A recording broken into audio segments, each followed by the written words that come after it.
반갑습니다. 우리는 계속해서 마 목사님의 마태복음 11장 강해서 복음의 핵심의 내용들을 나누고 있었습니다. 지난주는 12절 가지고 한 절 가지고 했죠. 그래서 천국 침략 전쟁이라는 제목을 가지고 말씀을 나누었습니다. 오늘은 13절에서 15절까지 말씀을 나누겠습니다. 그런데 이제 지난번에도 제가 말씀 한번 드린 적이 있는데요, 7절에서 11절까지 제가 설교한 적이 있습니다. 근데 그때도 이 책에, 이 마틴 로이드 존스 목사님의 책에는 이 내용이 없다고 말씀을 드렸어요. 그래서 근데 오늘 다루고자 하는 이 본문 13절에서 15절도 역시 없어요. 없는데, 그래서 12절 다음에 바로 16절부터 해야 되는데 제가 이제 그냥 이 구절들 넘어가고픈 마음이 없습니다. 꼭 하고 넘어가야겠다는 사명 같은 게 있거든요. 그래서 오늘 말씀 13절에서 15절까지 말씀을 나누도록 하겠습니다. 지난주 설교 좀 중요하고 오늘 뭐랄까요, 브릿지 정도 이렇게 연결시켜야 되기 때문에 좀 복습을 또 해보도록 하겠습니다. 지난주 제목 뭐였습니까? 천국 침략 전쟁이었어요. 그렇다면 천국 침략 전쟁이 무엇을, 제가 해석한 바로는 무엇을 의미한다고 했죠? 자, 천국이 침략을 하는 전쟁이라고 했습니까? 아니라고 해서, 제가 본 해석은 그게 아니라고 했어요. 물론 그렇게 보는 것도 있지만 제가 하는 방향은 그게 아니었습니다. 저는 천국이 침략을 하는 전쟁이 아니라 천국이 침략을 당한다라는 의미에서 천국 침략 전쟁이라는 말을 했었죠. 기억하십니까?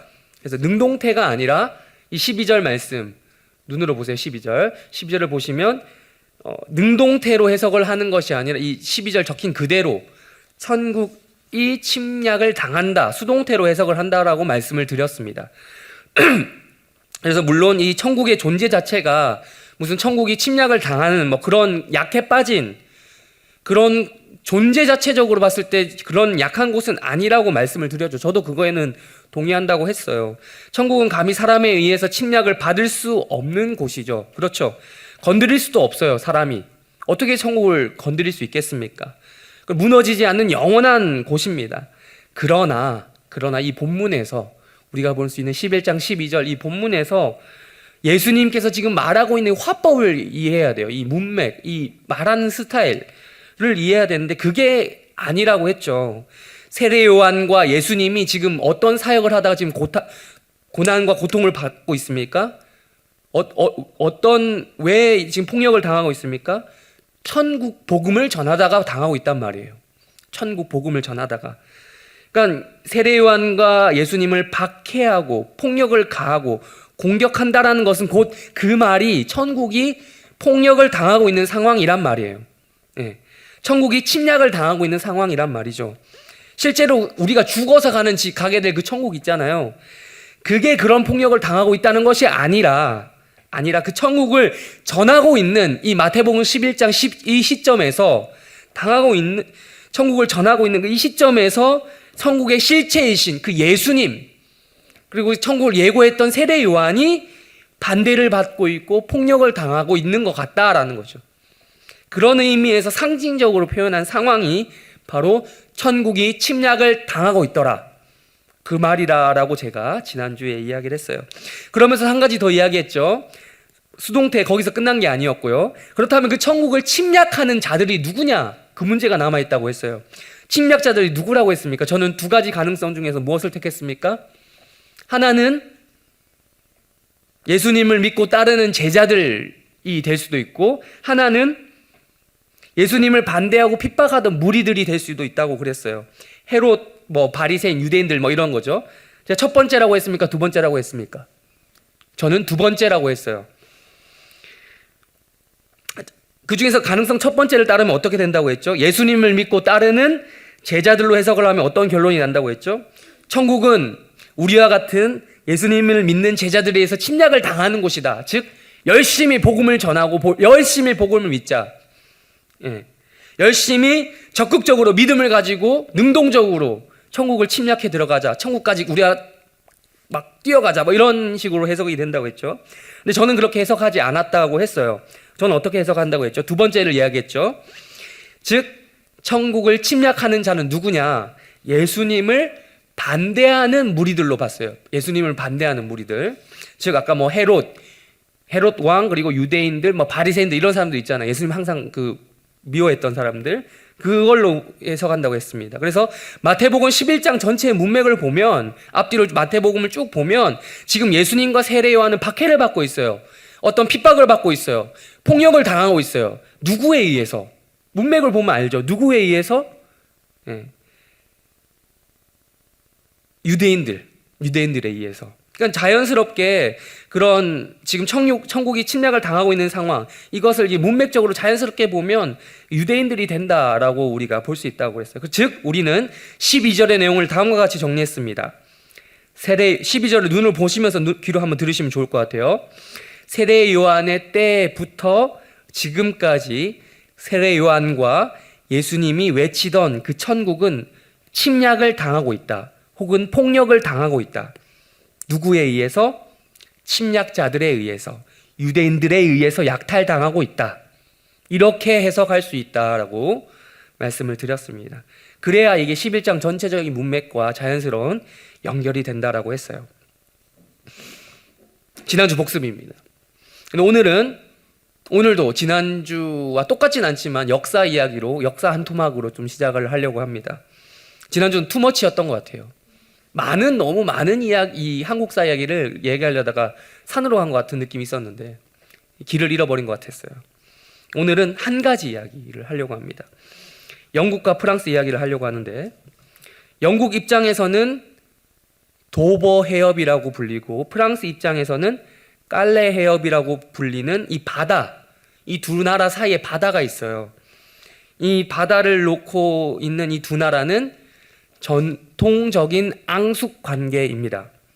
네, 제가 프랑스 아직 영국은 못 가봤어요. 안타깝게도 가보고 싶은데 언젠가는. 제가 프랑스 여행을 한번 간 적이 있는데 파리를 갔습니다. 그 유명한 파리 갔는데 완전 답답했어요. 뭐 때문에 답답했을까요? 영어가 안 통해서 답답했어요. 아니 이제 물론 왜 프랑스에서 불어를 하나 영어를, 이게 제가 불어를 못 하니까. 예. 어쨌든 프랑스에서 바다 조금만 건너면 영국이잖아요. 좋은 의미에서든 나쁜 의미에서든 그 두 나라는 생각보다 많이 가깝거든요. 그래서 1000년 이상의 교류 관계가 있었단 말이에요. 근데 먼 나라도 아닌데 이렇게 모른다라는 것이 저는 참 이상했어요. 물론 저도 이렇게 말하면 할 말이 없죠. 너도 일본어 모르지 않느냐? 너도 중국어 모르지 않느냐? 아니 근데 그걸 넘어서서 저는 대충 일본어와 중국 이런 건 대충 몇 개 단어는 알잖아요. 우리도 살면서 일상적으로 왔을 때. 근데 얘네들은 영어를 쓰면 정말 못 알아듣는 척을 하는 건지 아예 무시를 해버려요. 예, 무시를 합니다. 아예. 이제 그럼에도 불구하고 이 영어가 국제적으로 또 많이 쓰이잖아요. 국제 공용어라고 말할 정도인데 제가 저도 영어의 수준이 그렇게 높은 사람이 아니고 서바이벌 잉글리시 정도, 그냥 대화하고 간단히 묻고 이런 정도만 할 수 있는 사람인데, 그런 쉬운 용어도 못 알아듣는 사람들이 정말 많았어요. 대부분. 예. 그런 경험을 했습니다. 근데 이제 그 이유가 있다는 말이죠. 그 이유가 이 두 나라가 아까도 말했지만 역사적으로 정말 전통적인 앙숙 관계예요. 정말 많이 싸웠어요. 전쟁을 정말 많이 했어요. 예. 지금도 이 잉글랜드와 프랑스가 축구 한판 하면 있잖아요. 난리가 납니다. 이 현대 여러분 축구 만만하게 보시면 안 되는 게, 축구는 지금 전쟁을 못하는 대놓고 뭐라고 할까요? 침략을 못하는 이런 현대 사회에 있어서, 국제 관계에 있어서 거의 대리 전쟁입니다. 대리 전쟁. 예. 그래서 이런 영국과 프랑스의 앙숙 관계는 언제부터 시작되었을까요? 예. 지난주에서 또 한번 묻습니다. 이게 물론 찾자고 한다면 한도 끝도 없겠지만 명확한 한 시점을 얘기하자면 언제부터일까요? 네. 아시는 분들이 있는데 이제 또 대답을 안 하신 것 같은데, 그 유명한 한 번쯤은 들어봤을 법한 100년 전쟁입니다. 100년 전쟁. 1337년부터 1453년까지 약 116년 동안 둘이 치고받고 했던 전쟁이 100년 전쟁입니다. 근데 이제 엄밀하게 말하면 이 100년 전쟁이 시기적으로 116년을 진짜 한 번도 안 쉬고 계속 싸웠던 건 아니에요. 그런 건 아니에요. 기간이 그만큼 길었다는 거지, 쫑을 그때 봤다라는 거지, 전쟁 자체를 그렇게 오래 했다는 말은 아닙니다. 116년 기간 안에 일어난 여러 차례 전쟁이 있었어요. 예. 그 전쟁을 통해 결판이 처음 시작한 시간에 비해서 116년 뒤에 났더라 해요. 예. 또한 한 번 더 엄밀하게 또 말하자면 이 현대적인 국가 개념으로 영국, 프랑스, 지금 우리 국가, 나라, 이 두 나라가 정식으로 대결한 그런 싸움이 아닙니다. 그런 전쟁이 아니고 우리가 좀 약간 중세의 개념을 이해할 필요가 있는데 이 영국의 왕실과 프랑스의 왕실이 싸운 거예요. 이해가 무슨 말인지 얼핏 뭐가 차이가 있을까 이런 생각을 할 수 있을 텐데요. 우리가 유럽의 역사를 좀 이해할 필요가 있는데 지금처럼 영국 국경 바운들 딱 쳐져 있고 프랑스 국경 바운들 딱 쳐져 있고 이런 게 아니었어요. 수많은 지역이 막 분립돼 있었고 난립해 있었어요. 뭐 프랑스 왕이 다스리는 곳도 있고 프랑스 왕이 준 땅도 있고 막 이렇게 영주가 다스리 이런 것도 약간 막 섞여 있었단 말이에요. 그러니까 또한 유럽의 왕족과 귀족들 여러분들 요즘에 뭐 넷플릭스나 이런 거 보시면 잘 아시겠죠. 뭐 이런 것 보면 영화나 드라마 워낙 많이 접하시니까 보면 나오는데 그 유럽의 왕족과 귀족들은 그 나라를 뛰어넘어서 민족을 뛰어넘어서 혈연 관계로 얽히고 설켜 있어요. 네. 그래서 누군가 죽으면 반드시 어떤 문제가 생기냐면 이 상속 문제가 생깁니다. 누가 그 땅을 물려받을 것인가? 직계 아들이 있어서 있고 나서 죽으면 뭐 별 문제가 없겠죠. 아들이 물려받으면 되니까. 근데 아들이 없어. 그러면 이제 누구 촌수가 가까운 거예요. 이 싸움이 붙는 거예요. 그런 상황 가운데 중세시대 때 영국의 왕이 누구냐? 영국의 왕이 있는데 지금 이따 말씀드릴게요. 영국의 왕이 현재 프랑스의 노르망디 지역을 겸해서 다스리고 있었어요. 여러분 노르망디 가보셨어요? 어딘지는 아세요? 네, 저도 가보진 못했지만 어딘지는 압니다. 그 유명한 2차 세계대전에 노르망디 상륙작전이 있었던 곳이죠. 근데 1000년 초창기 이야기예요. 1000년. 그때 현재 그 프랑스 서부 노르망디 지역을 다스리던 노르만족의 왕이 있었어요. 정복왕 윌리엄이라는 사람이 있었는데 이 사람이 영국 원정을 떠나서 영국을 먹어버렸어요. 그냥 그 프랑스 왕의 신하였는데 노르망디 그 지역만 다스리고 있던, 물론 작은 지역은 아니죠. 우리나라에 비하면 큰데 작은 그 지역을 다스리고 있던 그 사람이 영국의 원정길을 따라서 영국 나라를 먹어버렸어요. 그 이후로 중세시대까지 계속해서 영국 왕은 곧 노르망디 그 지역의 영주기도 했던 거예요. 예. 문제는 그거죠. 이 주종 관계가 걸리는 거예요. 노르망디 지역을 다스리는 영주는 공식적으로는 프랑스 왕의 뭐다? 신하인 거죠. 신하. 이 뗄래야 뗄 수 없는 관계는 이 영국과 프랑스 이 두 나라 간의 묘한 긴장감을 계속 줬어요. 형식적으로는 분명히 프랑스 왕 밑에 영국 왕이 있는데 시간이 흐르면서 점점점 영국 왕의 힘이 세지는 거예요. 그리고 상속을 더 잘 받은 거예요. 그래서 프랑스 그 지역에 있는 여러 땅들을 더 차지하게 됐던 거죠. 그래서 힘이 강해진 영국 왕이 속으로 그렇게 생각했겠습니까? 내가 저 왕보다 미치다 이런 생각을 했겠어요? 그런 생각 안 했던 거죠. 계속해서 혈연 관계를 중심으로 상속 문제 때문에 곳곳에서 영토 분쟁이 일어났는데 이 100년 전쟁이 일어날 때쯤에 지도를 찾아보시면 여러분 거의 프랑스 절반이 영국 왕의 소유가 되어 있어요. 그러니까 좀 그렇죠. 예. 영국 왕이 그 와중에 프랑스 왕이 죽었어요. 그때 영국 왕 에드워드 3세가 자기 엄마가 프랑스 공주라는 이유로, 아까 혈연 관계로 얽혀 있다고 그랬죠. 공주라는 이유로 프랑스 왕까지 내가 해먹겠다고 쳐들어온 게 바로 100년 전쟁입니다. 예. 그러면서 이제 땅을 차지하기 위해서 그렇게 싸움이 시작되는데 이게 전쟁을 완전 이렇게 한 게 아니었어요. 이게 너 죽냐 나 죽냐 이런 전쟁이 아니었다고요. 영국의 목표는 뭐였냐면 영국 왕의 목표는 돈 되는 땅을 차지하는 것이었어요. 그때 당시 가장 돈이 됐던 산업 두 가지가 있는데 뭘까요? 하나는 양털입니다. 양모가 비쌌어요. 중요했고요. 하나는 포도주입니다. 네, 다 의식주와 관련된 거죠. 먹고 사는 거. 포도주. 하나같이 돈이 되는 일이었는데 이 땅을 차지하려고 영국 왕실과 프랑스 왕실이 100년 동안 싸웠어요. 근데 중요한 건 싸움터가 영국이 아니라 영국이 건너와서 싸운 프랑스였던 거죠. 싸움터는. 근데 분명히 이때 프랑스의 그 병력이 우세했어요. 프랑스가 잘 나갔단 말이에요. 프랑스 기사단 하면 정말 여러분 그 아시죠? 그 쇠로 중무장한 철갑 문장한 그런 기사들 말 타고 있는. 근데 걔네들이 영국군한테 완전 요즘 애들 말로 쳐 발렸어요. 예. 100년 전쟁의 시작부터 프랑스는 지고 들어갔어요. 영국한테 전술적으로 완전 지고 들어갔습니다. 그래서 100년 전쟁 내도록 이 프랑스는 영국한테 계속 많이 졌어요. 물론 이길 때도 있었지만 많이 졌어요. 그래서 패배에 익숙한 군대가 바로 프랑스 군대였습니다. 그래서 여러분 지금 전쟁을 생각하면 안 되는 게 지금 한 번 지면 거의 지금 전쟁에서 한 번 지면 그 나라는 망하는 거죠. 근데 이때까지만 해도 그러지 않아요. 왜냐하면 전면전이 아니었거든요. 총력전이 아니었거든요.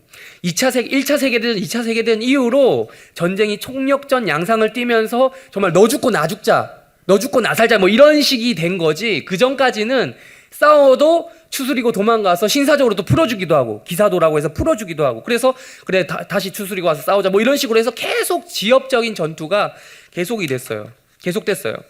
예. 그런데 이제 영국군의 목표가 뭐 모든 프랑스 땅을 다 먹겠다가 아니라 알토란 같은 거 이게 먹을 것 먹겠다 뭐 그런 거였거든요. 그런데 이제 100년 전쟁이 거의 끝날 때쯤 절정에 다다를 즈음에는 영국이 프랑스의 수도인 파리까지 먹어버렸어요. 예. 그러니까 프랑스 입장에서는 100년이 넘는 세월 동안 침략을 당했던 거죠. 침략을. 그럼 원래는 그랬어요. 그래서 왕실끼리 싸움이라고 했잖아요. 이 왕실끼리 싸움이기 때문에 원래는 그 백성들은 사실 별 생각이 없었거든요. 우리 같은 평범한 이 시민들은 걔네들끼리 왕실끼리 싸웠기 때문에 별로 의식이 없었어요. 그냥 또 싸우나 보다. 높으신 분들 또 싸우나 보다. 그냥 주인만 바뀌면 됐기 때문에 백성들 입장에서는 또 주인 세금 낼 대상만 바뀐 거야. 근데 별 그게 없었거든요. 그런데 이 100년 전쟁 이후로 그 하나의 인식의 전환이 옵니다. 그게 뭐냐면 바로 국가주의, 우리나라, 왕실 중심에서 벗어나서 우리나라, 자국주의, 민족의식, 국가주의 이런 것들이 생겨납니다. 왜 그러냐면 이 영국 군들이 이 100년 동안 이 프랑스 땅을 짓밟으면서 프랑스 사람들을 그 국민들까지 엄청 괴롭힌 거예요. 수탈하고 뺏고 이러면서 프랑스 사람들을 엄청 괴롭힌 거죠. 예. 그러니까 이 마음속에 어떤 마음이 생기겠습니까? 이 영국 놈들 하는 그런 마음들이 뭐라 해야 될까? 하는 그런 민족 의식이 막 생겨난 거죠. 예.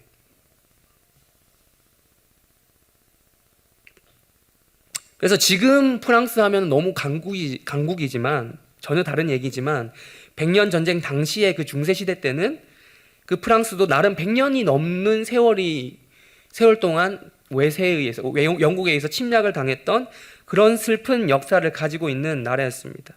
근데 이제 한 명이 등장합니다.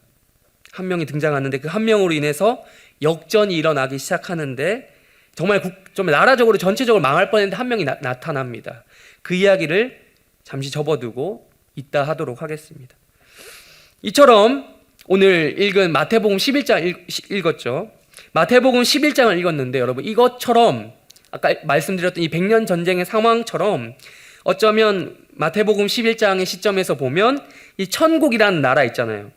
전혀 무너질 것 같지 않은 그 튼튼한 강한 나라도 어쩌면 뭐 위기라는 말을 쓰기 좀 그렇긴 하지만 어쨌든 위기에 놓여 있어요. 지난주 제가 복습했죠. 지난주 말씀에 따르면 천국은 침략을 당하고 있다. 위기에 놓인 거죠. 네. 천국을 선포하던 세례 요한은 지금 헤롯에 의해서 감옥에 갇혀 있고요. 미래에 이르기는 하지만 세례 요한은 결국 처형을 당할 거예요. 아직 우리 성경에 나오지 않지만 처형을 당할 거예요. 목이 잘려 죽어요. 또한 예수님도 세례 요한과 비슷한 코스를 밟고 있는 중이세요. 세례 요한에 의해서 선포되던 그 천국이 결국 헤롯에 의해 폭력을 당했던 것처럼 예수님에 의해 선포되던 그 천국도 이미 무엇을 받고 있습니까? 반대를 받고 있습니다.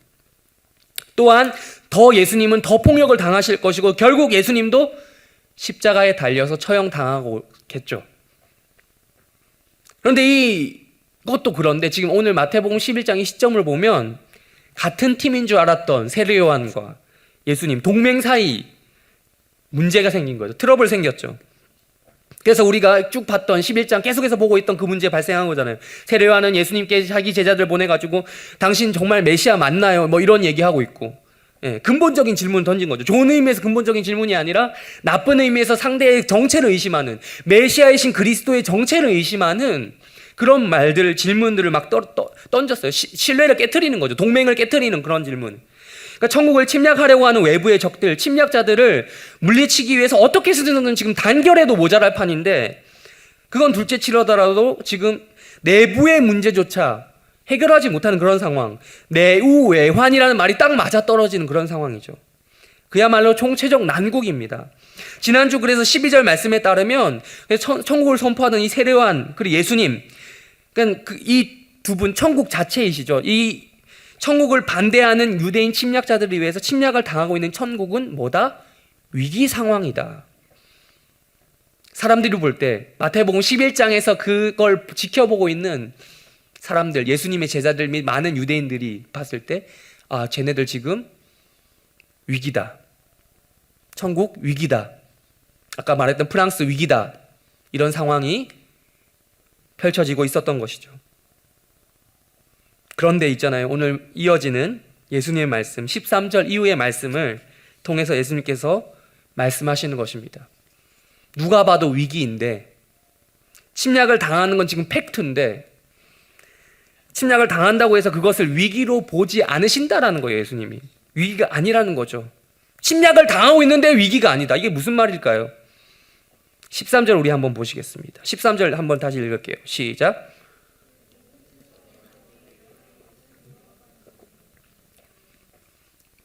예고된 일이라는 거예요. 예언된 일이다라는 것이죠. 누가 예언했습니까? 모든 선지자와 율법. 구체적으로 모든 선지자와 율법은 무엇을 말합니까? 구약 성경입니다.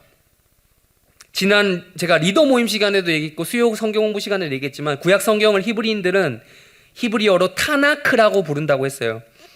그래서 세 가지인데 첫 번째 율법서 토라라고 하거든요. 앞글자 딴 거예요. T 토라. 두 번째 선지자들의 기록 뭐라고 합니까? 선지서. 이걸 네빔이라고 합니다. N.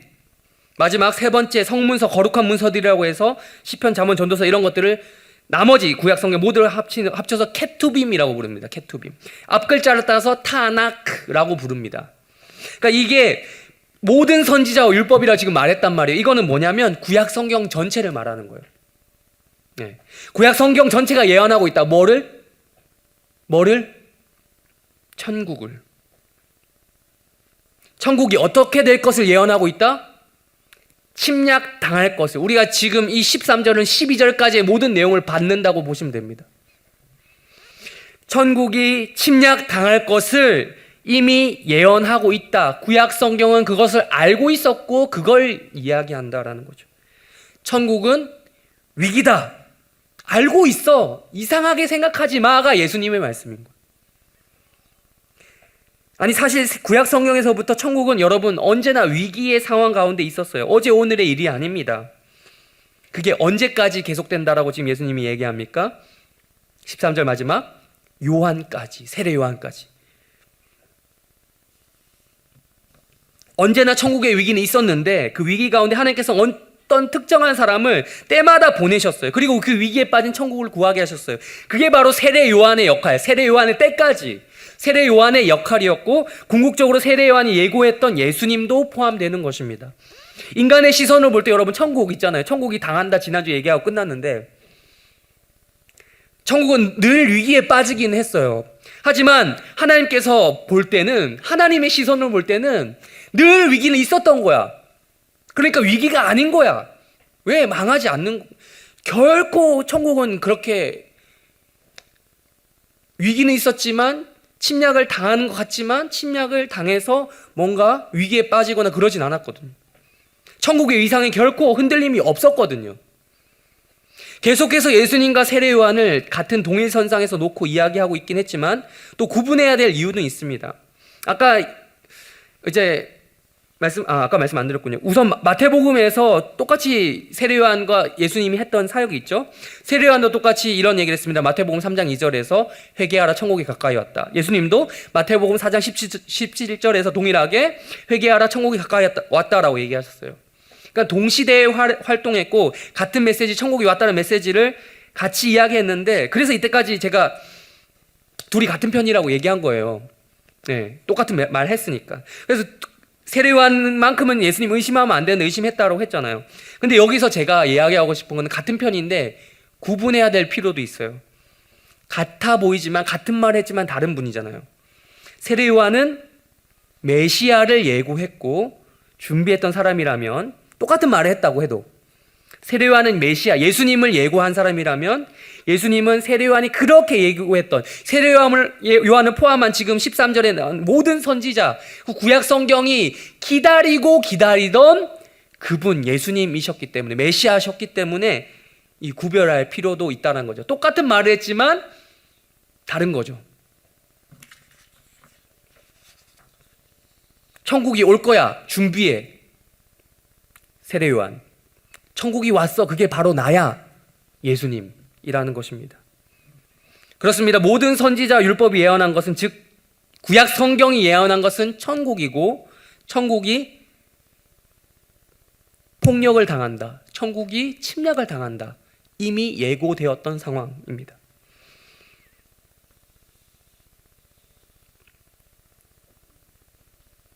천국이라는 주제는 있잖아요. 그래서 여러분, 이게 오늘 내일의 그런 메시지가 아니에요. 갑자기 세례 요한이 등장해서 세례 요한이 자기 하고 싶은 말만 던졌던 그런 얘기가 아니에요. 전우문맥 다 자르고 갑자기 생각나는 대로 던졌던 헛소리가 아니란 말이죠.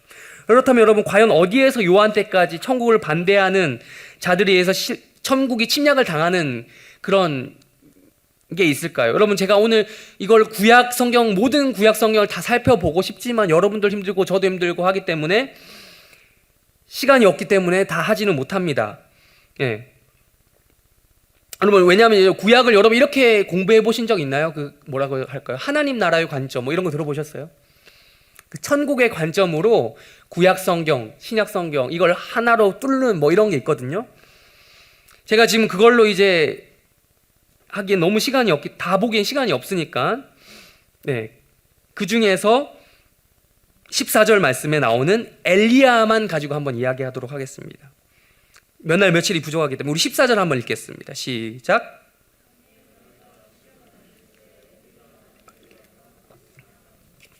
자, 지난번에도 말했는데 혹시 기억하시는지 모르겠습니다. 광야에서 털옷을 입고 활동하는 세례 요한의 이미지가 누구와 똑같다? 구약시대 엘리야와 똑같다. 그때도 그렇게 말씀드렸죠. 세례 요한은 지금 엘리야 코스프레를 하면서 사역하고 있다. 네. 그래서 마태복음 11장 10절 우리 눈으로 한번 보실까? 눈으로만. 자, 이 말씀이 어디의 말씀을 인용한 것입니까? 구약 성경 어디 거? 구약 성경 어디 거? 말라기 3장 1절 말씀을 인용한 것입니다. 근데 이 말라기 자체에서 내 사자, 여기 나오는 내 사자란 말 있죠. 내 사자를 누구랑 동일시하고 있냐면, 말라기 4장 5절에 보면, 우리 굳이 찾지 않겠습니다만 엘리야와 동일시하고 있습니다. 엘리야와. 말라기 4장 5절에 보면. 그러니까 이게 마태복음은 바로 지금 말라기에서 예언되었던 구약시대의 그 엘리야가 다시 한번 이 땅 가운데 오는데, 그가 누구다? 세례 요한이다. 그래서 14절에 이 말씀이 있었던 거예요. 만일 너희가 즐겨받을진대 오리라 한 누구가? 엘리야가 바로 이 사람이다. 말라기에서 예언되었던 선지자가 바로 이 사람, 세례 요한입니다. 태초에 아담과 하와가 범죄해가지고 이 땅 가운데 죄가 들어온 이후로 언제나 천국은 위기가 아닐 때가 없었어요. 근데 언제나 그 위기 가운데 하나님께서는 어떤 인물들을 세우시더라고요. 어떤 사람을 세우셔서 그 천국, 오늘 설교 제목처럼 천국 구국 운동을 펼치게 하셨어요. 그 중에서 세례 요한은 바로 엘리야에 비교되고 있습니다. 비교가 아니죠. 똑같은 거니까 뭐라고 해야 될까요? 하여튼 비견되고 있다고 할까요? 구약 시대 위대한 선지자들 몇몇을 꼽으라 하면 여러분 모세 다음이 누굽니까? 엘리야예요. 모세 다음이 엘리야예요. 마태복음 17장에 보면 변화산 사건이 나오는데 거기서 보면 이 베드로와 제자들이 어떤 영광스러운 체험을 하는데 거기 누가 나오냐면 모세가 나오고 엘리야가 나옵니다. 그만큼 모세와 엘리야는 이 이스라엘 민족들 유대인들에게 상징적인 존재예요. 엘리야는 한마디로 하면 위대한 선지자예요. 어떤 의미에서 위대한 선지자였습니까? 오늘 엘리야를 조금 더 살펴보려고 합니다. 말 그대로 위기에 빠진 이스라엘. 지난번에도 말했던 그 같은데 구약 이스라엘 어떤 나라입니까? 이 구약의 이스라엘 나라가 곧 천국이었거든요. 하나님 나라였거든요. 지금 이스라엘하고 달라요, 여러분. 지금 저기 붙어있는 저기 어디 팔레스타인 지방에 붙어있는 그 이스라엘하고 다릅니다. 똑같은 거 아니에요. 하나님 나라가 이 지구상에 실현된 나라가 있었는데, 하나님 명령에서 실현된 나라가 있었는데 구약 시대의 이스라엘이었어요. 즉 하나님께서 이 땅에 샘플로 천국을 보여줬는데 그게 그곳이었다고요. 구약 이스라엘은 그런 나라였어요. 에덴 동산이 연장선상에 있던 곳. 그래서 하나님께서 이스라엘의 조상 아브라함을 불러내셔서 가나안 땅에 정착하게 하셨다가 이집트에 갔다가도 다시 출애굽시켜가지고 가나안 땅에 다시 돌아오게 만드신 거잖아요. 그리고 그 가나안 땅에 이스라엘 나라를 세우게 만드셨잖아요. 그 나라를 하나님께서 이미 벌써부터 모세에게 주셨던 율법을 기준으로 통치되기를 원하셨잖아요. 그러나 어떻게 됐습니까? 역사가 하나님의 원함과는 다르게 어떻게 흘러갔죠? 이스라엘 사람들은 율법에 의한 그 통치보다 뭘 원했습니까? 옆에 나라들이 더 보였어요. 옆에 나라들 뭐가 보였습니까? 저기는 왕들이 다스리네? 멋있다. 옆 나라의 왕들의 통치가 너무 멋있어 보였던 거예요. 전쟁도 맛깔나게 하고, 우리는 찌질하게 법궤 같은 거 약간 좀 그 궤 하나 내세우면서 막 싸우는데 막 멋도 없고 막.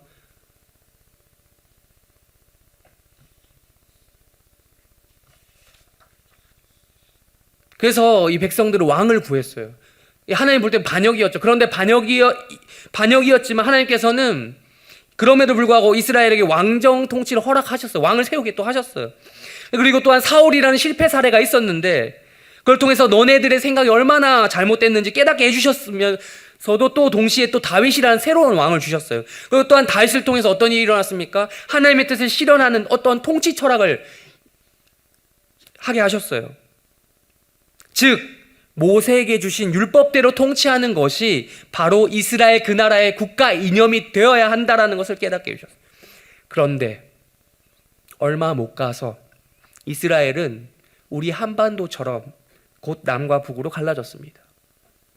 솔로몬의 죄 때문에 라고 이야기하죠. 다윗 왕과의 정통성을 잇는 남유다, 그리고 그것과 상관없는 여로보암이라는 한 그 정치가에 의해 세워진 그 나라 북이스라엘 갈라졌죠. 그래도 남유다는 경건한 왕들이 많이 나온 편이었어요. 그런데 북이스라엘은 있잖아요. 어땠어요? 우리 읽어보시면 아시지만 하나같이 최악이었어요. 악한 왕들이 계속 나왔어요. 그러다가 그 최악들 중에 가장 최악이 있었더니 그게 누굽니까? 몰라요? 네, 저는 호흡하고 싶습니다, 여러분과. 오늘 독백하는 것 같아요. 오늘 혼자 연극하는 느낌이 있는데 왜 그러죠? 아무튼 바로 아합입니다. 아합. 그 아합의 시대에 북이스라엘에서 활동하던 선지자가 있었으니 그 사람이 누구다? 오늘 등장하는 세례 요한의 그 원조 엘리야입니다. 엘리야의 이름 뜻은 뭡니까? 엘리야후. 우리 여호와 하나님과 같은 자가 누구냐예요. 우리 여호와 하나님 같은 자가 있냐? 라는 뜻이에요. 이름부터가 예사롭지 않죠. 이게 예명인지 본명인지 모르겠어요. 왜냐하면 아합 왕을 중심으로 그때 어떤 일이 있었습니까? 이 엘리야의 이름처럼 이름 질문이 떠오르게 하는 그런 일들을 하고 있었거든요. 아합 왕을 중심으로 한 이스라엘 백성들 대다수가 여호와 하나님과 같은 자를 따르고 있었거든요. 여호와 하나님을 따른 것이 아니라 여호와 하나님과 같은 다른 자를 따르고 있었거든요. 그게 무엇입니까? 무슨 숭배하고 있었어요? 우상의 이름이 뭐였습니까? 바알. 우상인 바알을 숭배하고 있었죠. 어둠이 깊을수록 여러분 빛은 그 빛을 가장 바라는 법인데 바로 엘리야가 그런 사람이었어요. 정말 그렇게 최악이었던, 암울했던, 위기에 처했던 천국의 그 현실판, 이스라엘을 구하기 위해서 뛰어들었던 거죠. 적극적으로 당시 천국 하나밖에 없는 그때 그 천국, 이스라엘을 구하기 위해서 적극적으로 구국 운동을 펼치던 선지자가 엘리야였던 것입니다. 우리 성경 한번 찾아보겠습니다. 열왕기상 17장 1절 한번 찾아보겠습니다. 구약 성경.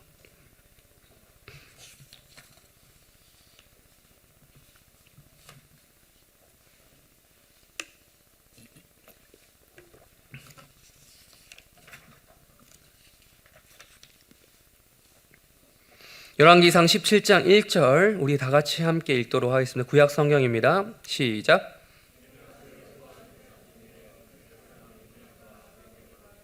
내가 섬기는 이스라엘의 하나님 여호와께서 살아계심을 두고 맹세하노니 내 말이 없으면 수년 동안 비도 이슬도 있지 아니하리라.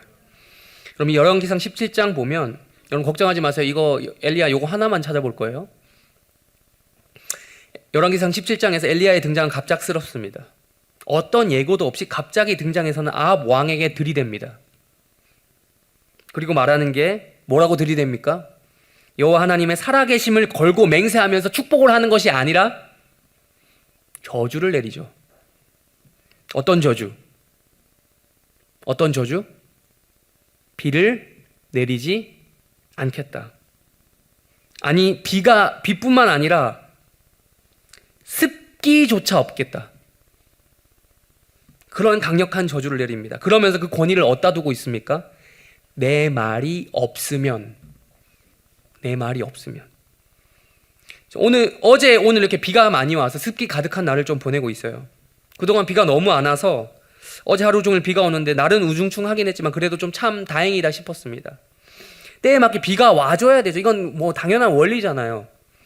비가 와야 농사가 되고 아무리 다른 산업 지금 뭐 3차 산업, 4차 산업 얘기해도 사실은 1차 산업, 농사 잘 되어야 연결된 다른 산업이 될 거 아니에요. 식량이 없으면 인류는 망합니다. 관계시설이 잘 되어 있는 2020년 이 시대에도 비가 안 내리면 그 나라 경제가 망합니다. 타격이 입습니다. 먹고 살 수가 없어요. 1년만 만약에 비가 안 온다 해도 가뭄이다 뭐니 하면서 난리가 날 거예요. 근데 지금 이 현대 시대에 1년만 비가 안 와도 그런데 이때 당시 정말 절대적으로 비에 의존하던 이 시기에 자기 말이 없으면 수년 내에 어떠한 습기조차 없을 것이다. 이런 저주가 어디 있겠습니까? 뻥이라도 이런 말 왕한테 한번 했다가 그냥 해봤어 이런 말 해도 죽을 판인데 그냥 사형일 텐데 게다가 상대는 그 악하다고 소문한 아합 왕입니다. 그냥 나 죽고 싶어서 그냥 그렇게 자살하려고 한 걸까요? 아니면 정신 나가 미친 사람이라서 그런 걸까요? 그 정도로 이 엘리야라는 사람은 목숨 걸고 이 말을 한 것입니다. 근데 있잖아요. 이 지금 엘리야가 잡고 있는 컨셉, 비 컨셉. 비라는 컨셉을 갖고 있어요, 지금. 이 엘리야 사역의 처음부터 끝까지 비 컨셉을 계속 가져가요. 처음부터 등장해서 비 내리게 해줄까 말까 이러고 있어요. 이 이야기를 했던 엘리야 선지자의 사역은 마지막까지 그렇게 가요. 그렇다면 엘리야가 이 비 컨셉을 잡으면서 하고 싶었던 이야기가 뭘까요?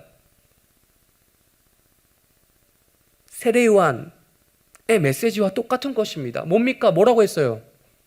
세례요한이 와서 했던 메시지 뭐였습니까? 성경에 단 한 줄 적혀져 있는 그거. 회개하라. 천국이 가까이 왔다라는 거.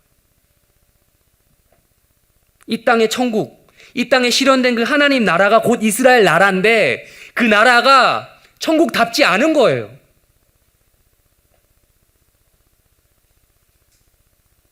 근데 천국이 여기 있어야 하는데 없어요. 어디 갔냐고요. 회개하라는 것이죠. 그렇지 않으면 하나님께서 비를 안 내릴 거야. 근데 여러분, 이 말, 비 안 내리게 할 거야, 이거는 엘리야가 혼자 지어낸 말이 아니에요. 상상에 근거해서 여러 가지 벌이 있는데 그 중에 하나 딱 택해서 한 게 그런 말이 아니에요. 이미 율법에 예고된 말이 있습니다. 신명기 11장에 보면 하나님의 말씀의 가운데 이런 말 제가 읽어드릴게요. 여호와께서 너희의 땅에 이른 비 늦은 비를 적당한 때에 내리시리니 너희가 곡식과 포도주와 기름을 얻을 것이요 라는 말씀이 있고요. 또 이런 말씀이 있습니다. 너희가 마음에 미혹하여 돌이켜 다른 신을 섬기면 그것에 절함으로 여호와께서 너희에게 진노하사 하늘을 닫아 비를 내리지 아니하며. 이미 율법 가운데 하나님께서 이상한 약속, 좀 저주 같은 약속을 하신 거예요.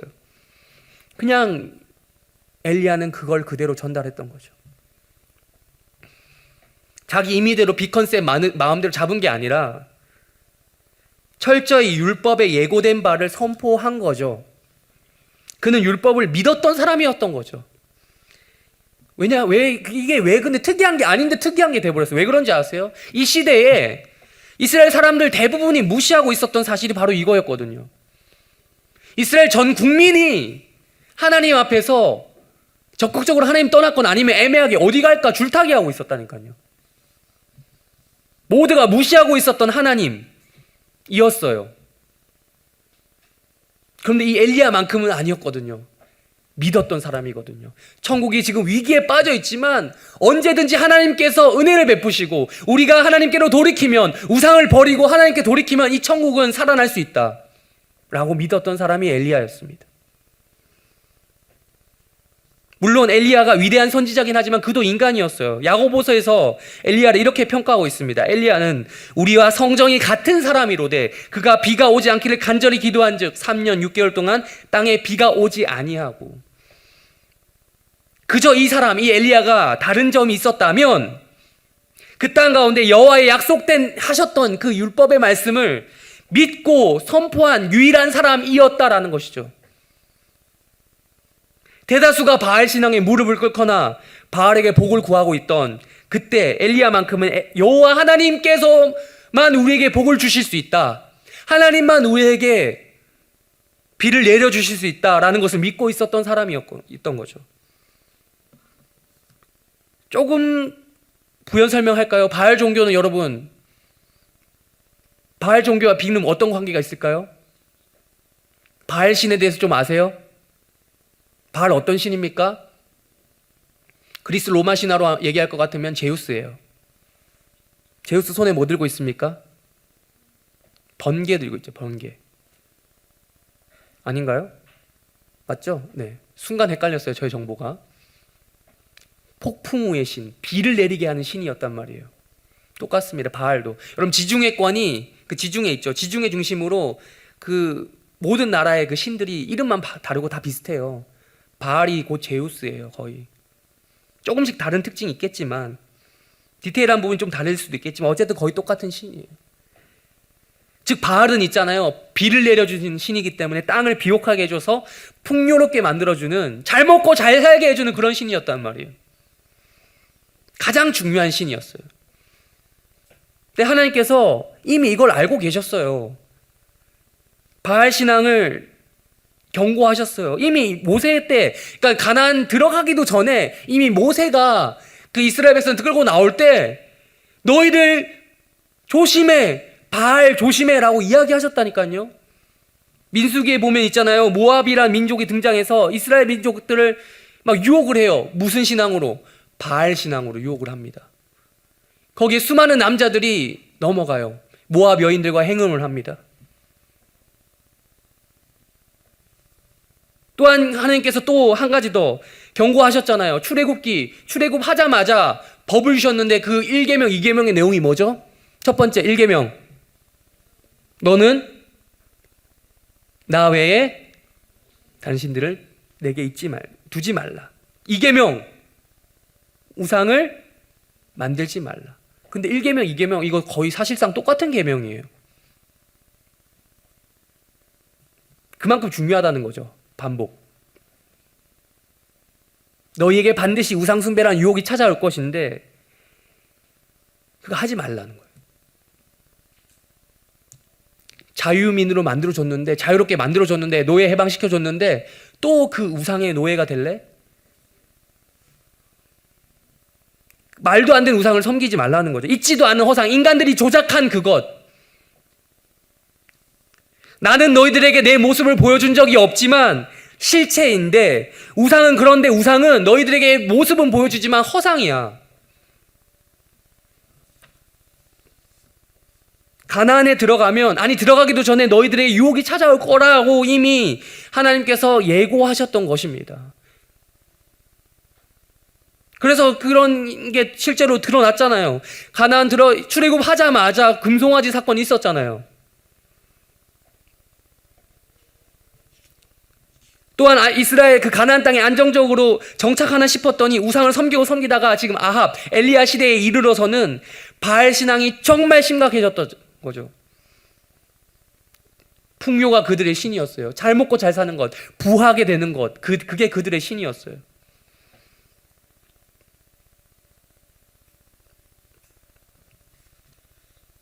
이 사태를 엘리야는 다 지켜보고 있었고, 그 상황을 보며 분통이 터졌고 답답해했습니다. 나라가 망할 지경에 놓여 있었기 때문입니다. 여러분, 이때 나라가, 이스라엘 나라 얼마나 잘 나간지 아세요? 겉으로는 부강한 나라였어요. 아합 시대에 꿀리지 않았어요. 근데 엘리야가 볼 때는 나라가 지금 망하고 있는 거예요.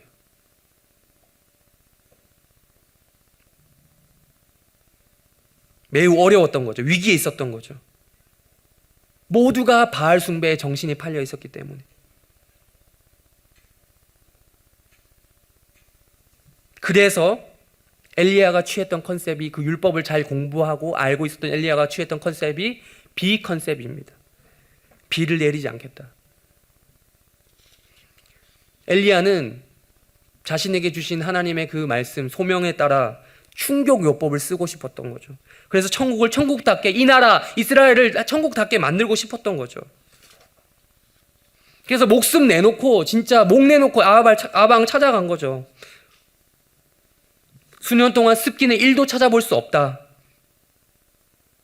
바로 이 엘리야의 복음서 버전이 뭡니까? 오늘 본문에 등장하는 세례 요한입니다. 엘리야 리트로 버전인 거예요. 엘리야와 세례 요한의 사역은 똑같습니다. 똑같아요. 다른 거 아니에요. 천국을 선포하는 것이었어요. 회개하라, 천국이 가까이 왔다. 그 천국 복음을 선포하는 것이었습니다. 회개해라, 너희가 놓지 못하는 그 바알 신앙을 버려라. 너희가 하나님 없이도 잘 먹고 잘 살고 싶어하는 그 모든 본성과 행동을 버려라. 이 나라는 하나님 나라, 천국이다. 우상을 버리고 하나님을 따라라. 그런데 있잖아요, 여러분. 사람들의 반응을 생각해 볼까요? 똑같아요. 그때나 엘리야 때나 세례 요한 때나 그때나 지금이나 반응이 똑같다라는 거예요. 소름 돋도록 똑같아요. 역사 속의 영웅들 중에 많은 사람들이 그들이 살던 시대에는 개차반 취급받았던 거 아세요? 근데 후대에 재평가돼서 막 복원되고 이러잖아요. 엘리야가 그 시대 사람들에게 어떤 대우를 받았는지 아세요? 아시잖아요, 성경. 정말 외로웠어요. 고독했어요. 엘리야는 그 한마디 지르고 자기 편 하나 없이 도망가서 숨었어요. 17장 1절 그 한마디 하고 도망갔다니까요. 자기 편 하나 없다고 느꼈어요. 심지어 나중에 이겼어요. 전투에서 이겼어요. 영적 전투에 불 내려와서 하나님이 이기게 해줬어. 근데도 그 즉시로 이세벨에 의해 생명의 살해의 위협받고 도망갔어요. 이기고도 짐싸움 같았죠. 정말 엘리야 외로웠습니다. 사람들은 지켜보고만 있었어요. 지켜보고 있다가 대세에 따라 가겠다. 대세를 보고 따라가겠다. 세례 요한도 마찬가지입니다. 사람들은 있잖아요. 세례 요한 때가 되면 엘리야를 기다렸어요. 말라기 말씀은 어느 정도 알았거든요. 근데 엘리야를 환영하지 않았던 그들이 세례 요한을 환영했을까요? 아닙니다. 세례요한은 당시 공권력에 의해서 헤롯에 의해서 폭력을 당하고 있었습니다. 엘리야가 왔는데도 사람들은 엘리야를 그렇게 환영하지 않았어요. 정작 감옥에 수감되니까 아무도 찾지 않았어요. 제자들만 겨우 갔죠. 세례요한도 똑같이 외로웠던 것입니다. 그래서 14절 우리 앞부분에 보면 이런 말씀이 있습니다. 만일 한번 읽어볼까요? 만일부터 시작. 다시 돌아가서요. 마태복음 11장 14절 읽겠습니다. 시작. 만일 너희가 여기까지. 만일 너희가 즐겨받을진대. 너희가 받아들이기 원한다면 그가 엘리야다. 근데 안 받아들인다는 말이에요. 지금 예수님 말. 그렇습니다. 아까 100년 전쟁 이야기하다 다 안 끝냈죠? 프랑스 망할 뻔했다고 그랬어요. 근데 그 망할 뻔한 패배의식에 빠진 프랑스군을 지휘해서 이기게 한 사람이 누구죠? 정답입니다. 좋아요. 그런 대답 정말 저는 사랑합니다.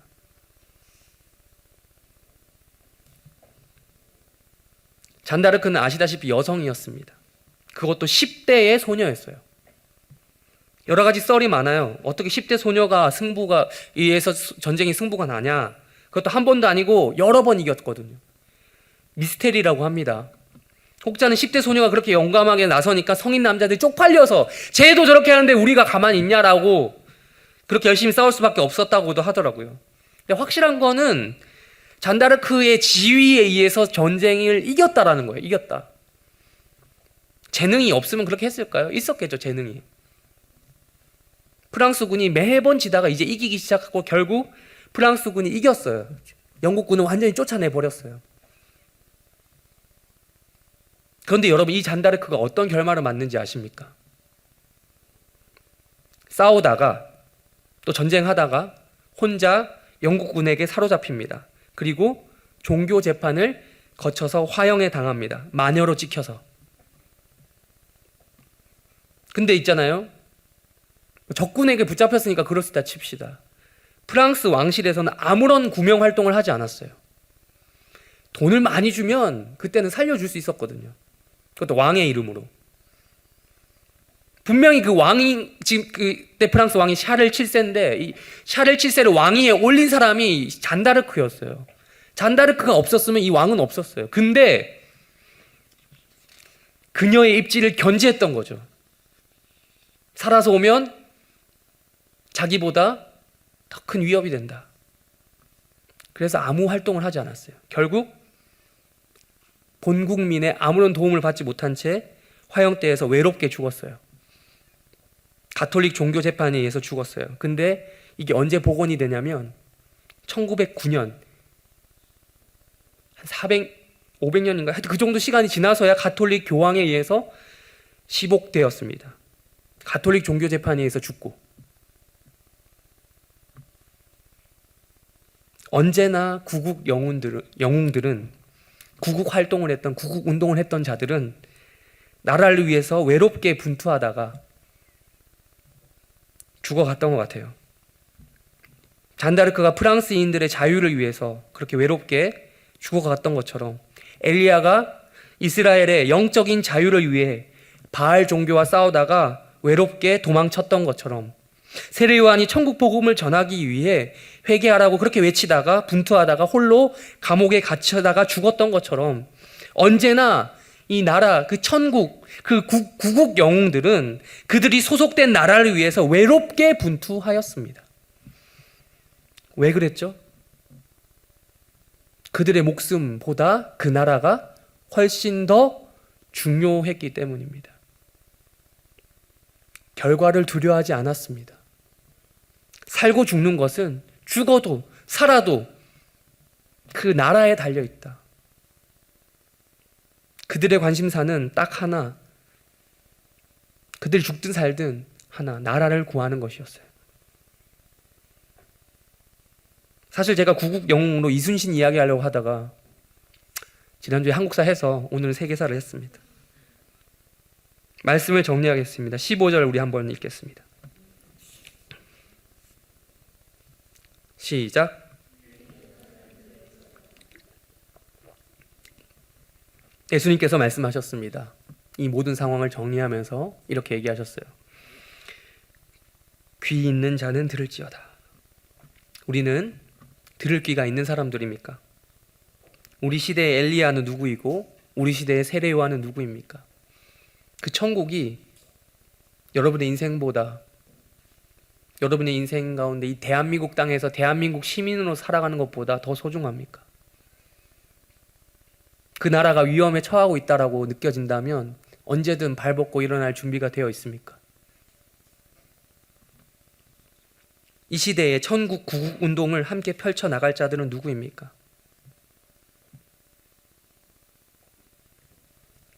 전생에 나라를 구했네 만에 이런 말이 많이 하잖아요. 전생이 아니라 이 세상에서 나라를 구할 자가 누구입니까? 물론 그래요. 내가 하지 않아도 이 나라는 망하지 않아요. 하나님 나라니까 망할 일이 없거든요. 그런데 적어도 내 소속이 하나님 나라, 이 천국에 소속된 사람이라면 이 나라의 위기에 관심이 가야 되는 것이 맞는 것입니다. 가장 먼저 우리 최대 관심사를 점검해 볼까요? 방금 말했지만 대한민국 국적, 천국 국적, 우리는 그 두 가지 국적을 가진 사람들입니다. 여권이 2장이에요. 근데 천국 국적보다 대한민국 국적에 더 관심이 많은 것 같아요. 우리 모두.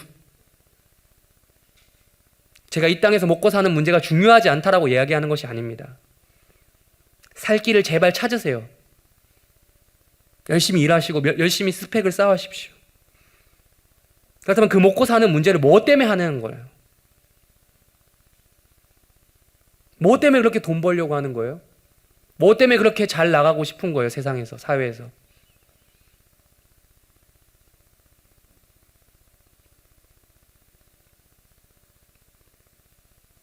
정말 영원한 그 땅에 가기 위한 준비 단계로 그걸 하고 계시는 것입니까?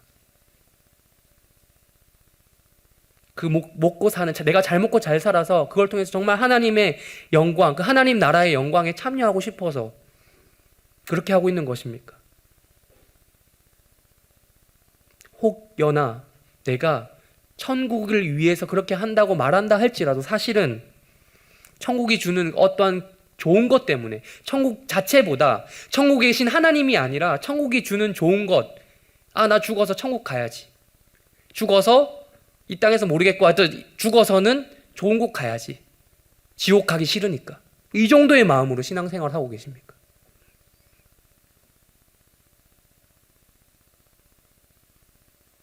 저는 똑같이 말씀드리고 싶습니다. 세례요한, 엘리야, 모든 선지자들이 이야기했던 것, 회개하라, 천국이 가까이 왔다.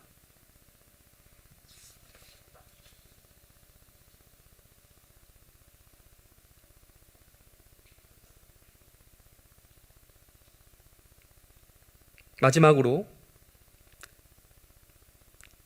잔다르크가 죽기 전에 재판관과 신문을 하면서 이게 그냥 죽이진 않거든요. 이제 물어보고 이게 적절을 하진 않지만 적절하다고 하는 적법한 절차를 거쳐요. 마지막으로 물어보고 대답했던 재판관이 물어보고 잔다르크가 대답했던 것을 말씀드리고 설교를 마치려고 합니다. 이렇게 물어봅니다. 그대가 하나님의 은총을 받았다고 생각하는가? 받았다고 생각한다고 말하면 그거대로 걸리고, 안 받았다고 하면 안 받는다고 하면 또 걸리는 거예요. 마치 예수님께 던졌던 질문이랑 똑같은 거죠. 바리새인들이, 서기관. 대답을 이렇게 합니다. 제가 만약 은총의 상태에 있지 못하다면 하나님께서 저에게 은총을 내려주시기를 기도합니다. 또한 은총을 받고 있다면 계속 그 은총의 상태에 머무르게 하시기를 기도합니다. 여러분, 제가 잔다르크가 가톨릭 교도라서 사실 제가 이 사람 얼마나 그건지 모르겠어요. 그렇지만 적어도 우리가 이런 은총, 정말 천국을 구하고자 했던 엘리야와 세례요한의 심정으로 이런 은총을 구해야 하지 않겠습니까? 우리 가운데 이런 은총과 하나님 은혜가 깊이 임하기를 바랍니다.